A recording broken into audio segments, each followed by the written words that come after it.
All right. Live. This is crazy. Hey team, it's Daniel again with the Brazos Valley Boars and Varmits. So, like y'all saw on one of my last videos that I made, along with that Facebook announcement, about a month ago, I got into a pretty significant vehicle accident. And I have pretty much been out of commission on doing any real serious hunting, packing bags, animals, all that stuff, climbing up hills and carrying gear. But I didn't want to just let everything fall to the wayside. So, me and my buddies, we've been talking about this, and I think the best thing that we can do on top of coming up with like some gear review videos would be to, let's talk about the theory that we have when it comes to hunting, how we hunt, the way we hunt, stuff like that. And really, I think the best way to do that is a podcast. So, welcome to episode 1. I'm giddy. I'm really excited to do this. This is my buddy Dustin. He has been in several of the videos. I'm just going to say, are you like the best shooter in all the videos I've got? Well, aren't we all? Good answer. So, guys, in this video, I want to talk about the personal reasons of why we hunt. What does it really mean to us as an individual, for who we are as, and that's just down to our core, or also just for our lifestyle, and then also kind of what that really means for who we are. So let's just jump right into it. Dustin, why you like hunting so much, man? Hey, yeah, I grew up. We got a ranch. Pigs killed all the grass for the hay farms, and it's a personal vendetta. Really? Yes, sir. Yes, Okay. sir. I'm after them. They destroy that. They destroy cow pastures, and I know the frustration that landowners have with it. Yeah, because we've talked a lot before. You hate these things. It's a passion. You hate hogs. With a passion. I do. Seriously, this guy hates hogs.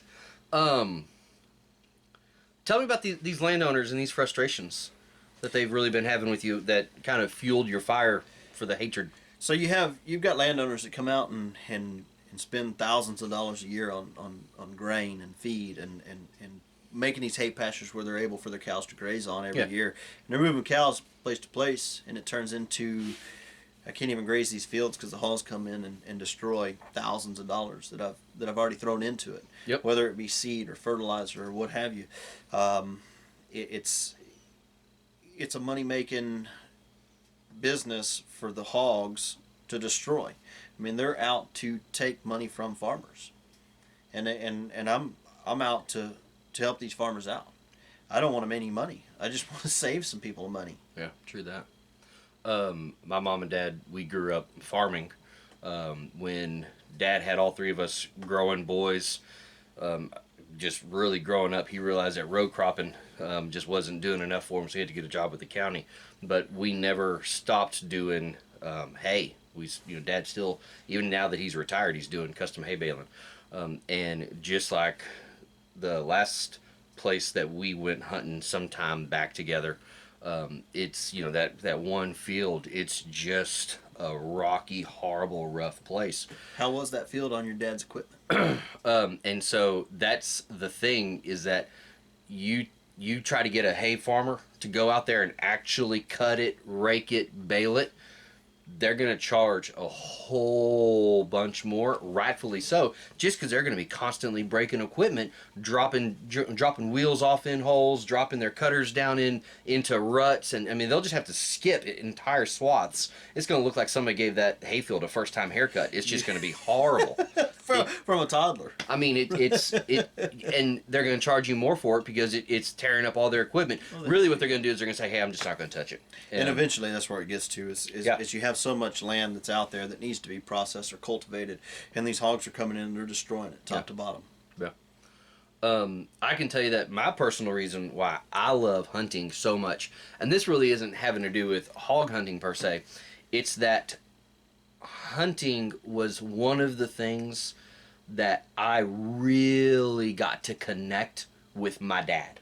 Okay. You know, there's all these things that my father, you know, got us, you know, was doing, was busy with, and there's, you know, three of us boys, and it seemed like there was one thing that me and dad really connected on, and that was we were able to spend a lot of time together doing, and that would be hunting. And so anytime that I get to go hunting, it's like the time that I got to spend with my dad, that I just cherish those memories, how much I love just being out there hunting with my dad. That's why I love hunting with people. You know, part of the reason, but that's actually the biggest reason why I love hunting with people. I just don't like hunting by myself so much. I'd rather be out there with people. I love the process, because that was a lot of the time that me and dad spent together out hunting, was going around getting stuff ready, cleaning up shooting lanes, you know, getting boxes built and setting up feeders, and just the process. Sure. And so that's why I really love the process, and you know, because I'm out there doing work with people, and so it's all kind of based around my childhood. That's how I really was able to connect the most and get that really good quality time with my dad. And so anytime I get to go out there and do it again, I just get to replicate that. And yeah, man, I mean, that's like, it's a really deep personal reason for me why I love doing it. And so I don't care if we're talking about hogs, turkey, deer. We've only really hunted deer, but you can't hunt deer at night. We're not supposed to. That's illegal. You can't hunt turkey at night, you know, and you've got game seasons, whereas hogs, man, get your buddies, let's go have some fun together, let's go make some memories together, let's go do some fun stuff together. In my mind, they're a varmint. Well, absolutely. It You know, and is. that's the great thing. So I get to fulfill this personal childhood need, and then also I get to help out, you know, farmers and ranchers locally, because I'm getting rid of these vermin that are just an expense on their farm, that they can't even really put a metric on, because it's just so, it's everything. They're tearing up their fences. They're tearing up their actual property. You know that, and The if they livestock that they're hurting. Yep. If they were to have to actually go back and fill in all the ruts, you know, that's gonna take diesel, that's gonna take equipment, that's gonna take man hours. If they were to actually go back and actually fix everything, there's a lot of farmers that wouldn't still be making it. I mean, they're just having to just like work straight through it, just to, you know, because they ain't got the time and money and resources to expense towards all that. So I mean, I get to fulfill a lot of things all at the same time. You know, I love it. I love it. Now I'll tell you guys that I met Daniel here probably 2 years ago. Yeah. Yeah, I was looking into the thermal game, and I wanted to buy one. He had one for sale. So Daniel and I lived probably half a mile from one another, would you say? Back then, yeah. Yeah, we were close, and he came over to the house one night, and he said, "Hey man, why don't we go for a ride? I'll let you look through this thermal." I'd never met this guy in my life, and I jumped in the passenger seat with him. Hey, call me a fool. He's turned into one of my best friends. I mean, he really has. When I need something, I call him, and I'm sure he does the same. If I need to go hunting and I need pigs killed, Daniel's the one I call.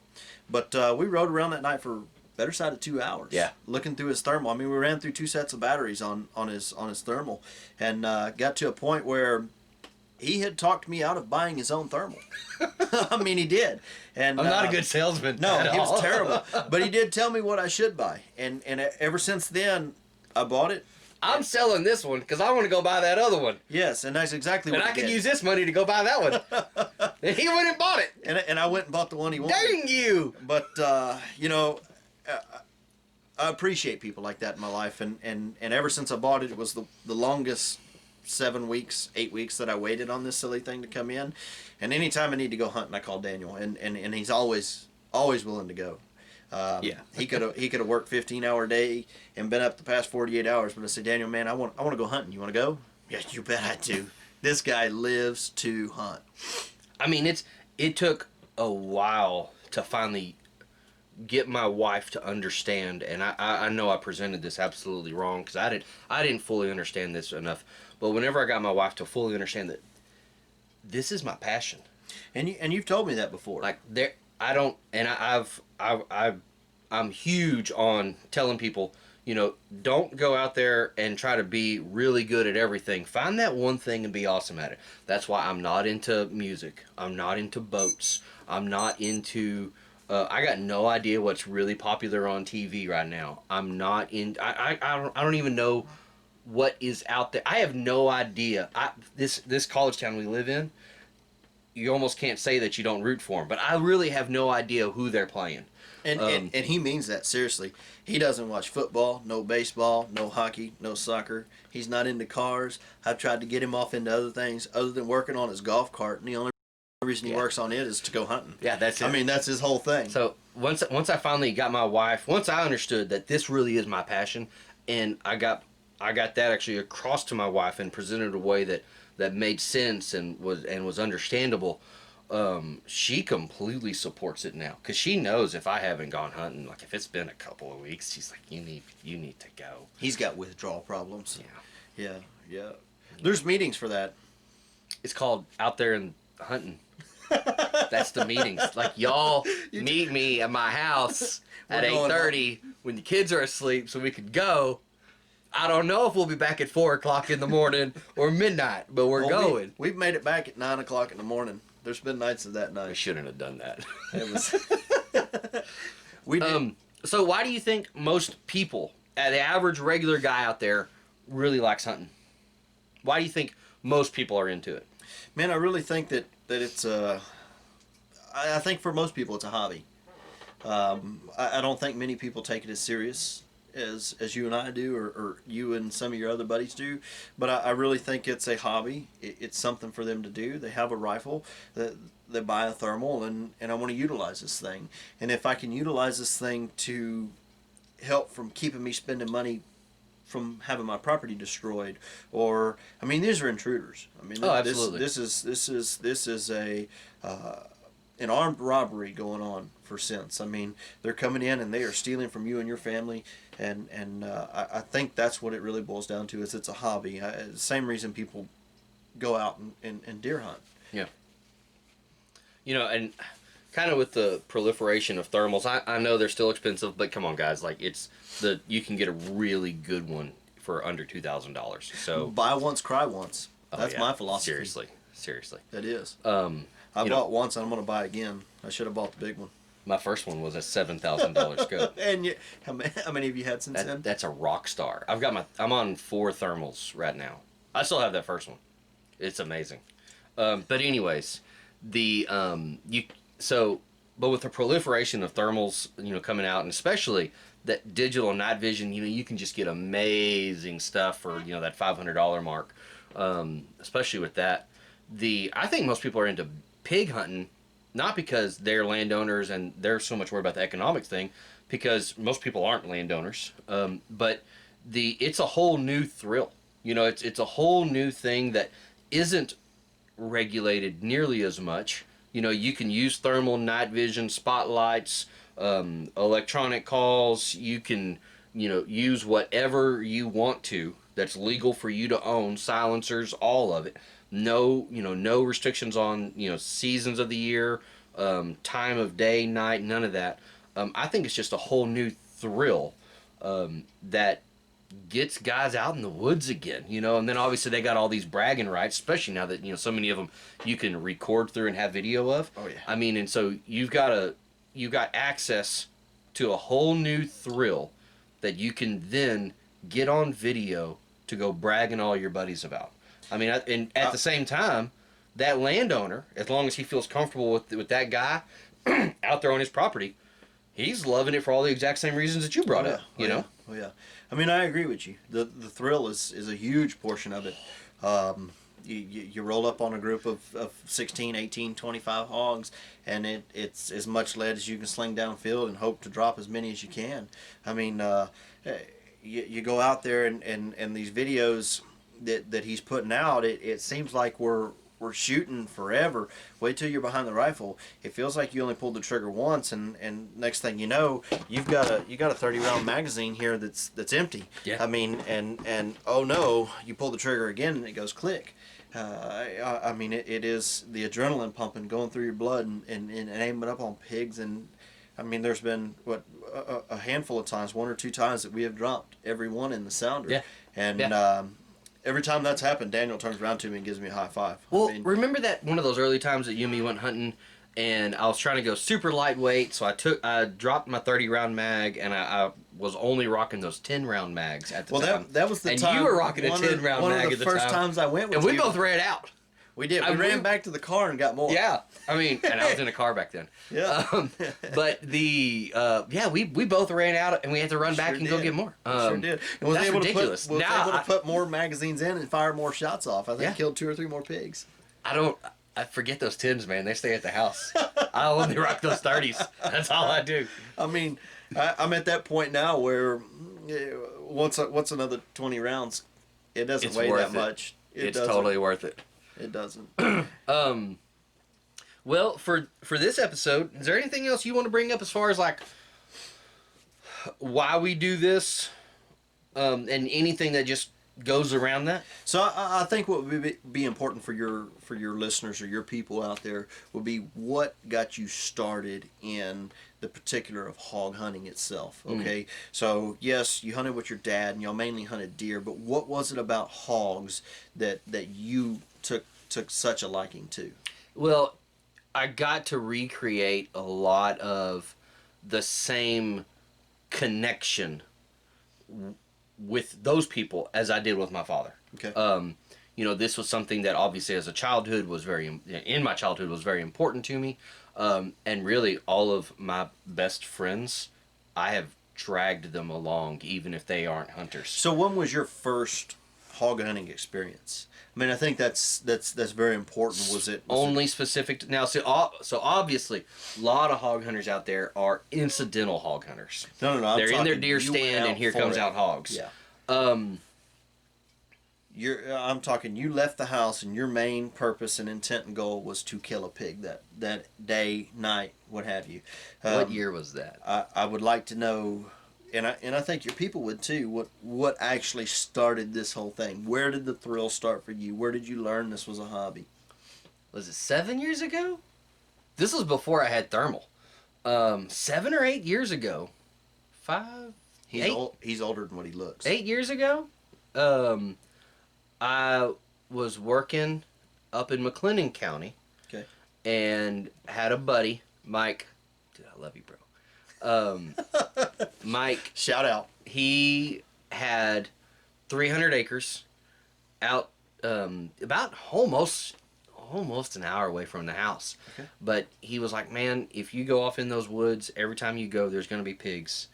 And it was, I'll tell you what, it was a hell of a lot better than sitting at the house, drinking beer, watching the same stupid show on TV that didn't do anything for my life. Okay. It was something new and different, and then I went and I got hooked, Now, mind you, back then I was going by myself a lot, and I had one experience one night where that really changed things. I did not like going by myself anymore after that.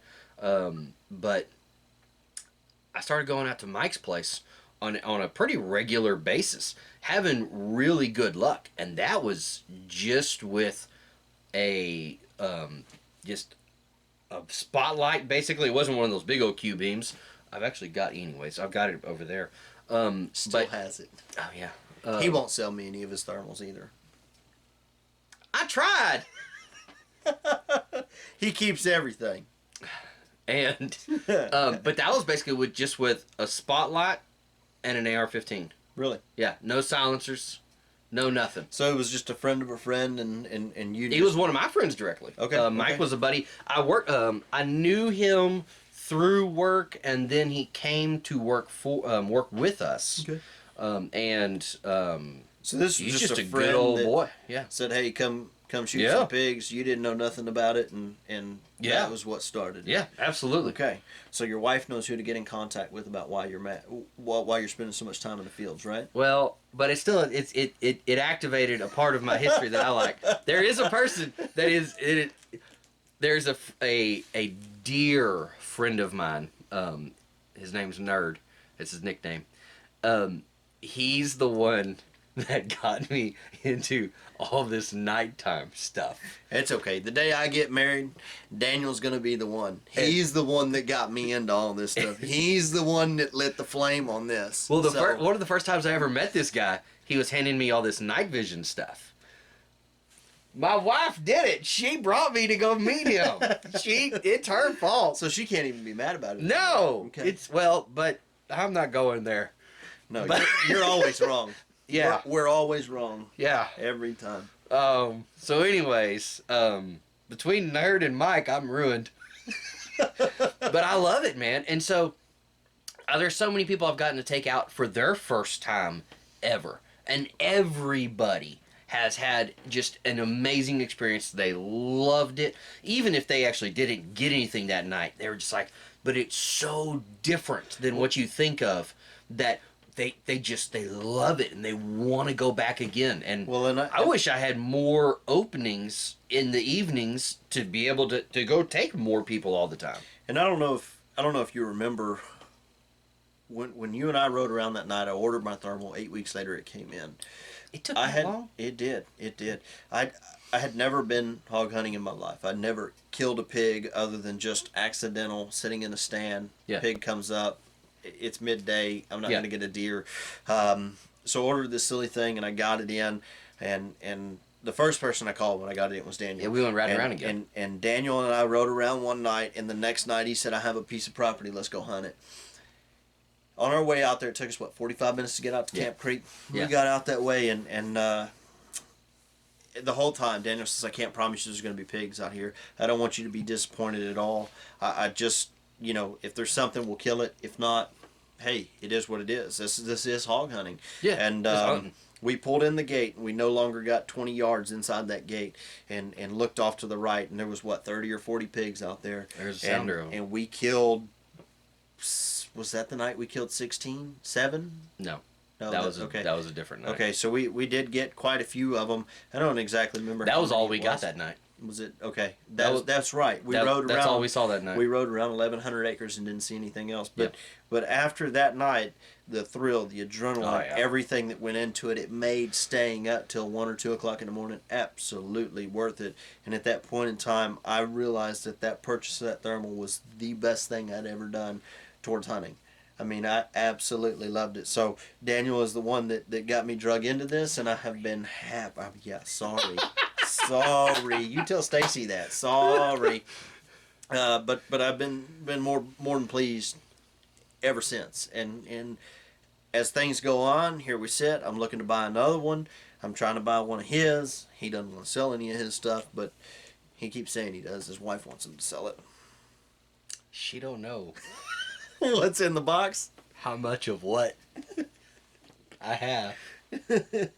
Sometimes she doesn't need to know. And I'm just gonna leave that sentence there. That's it. All right, well, man, hey, I think we've killed this one. This is a pig, and we killed it. Yeah. Anything else? No, I think we're good. Okay. Well, hey, guys, this is my plan to start doing these podcasts. These just talks like this, just two regular old boys, and I got some more people in mind that I want to be bringing on doing this, and just talking about stuff that really matters to us. And obviously this show is about thermal hunting, and basically the stuff that kind of evolves around that. And so this is what I want to try to start bringing to y'all while I'm still trying to get healed up from this wreck.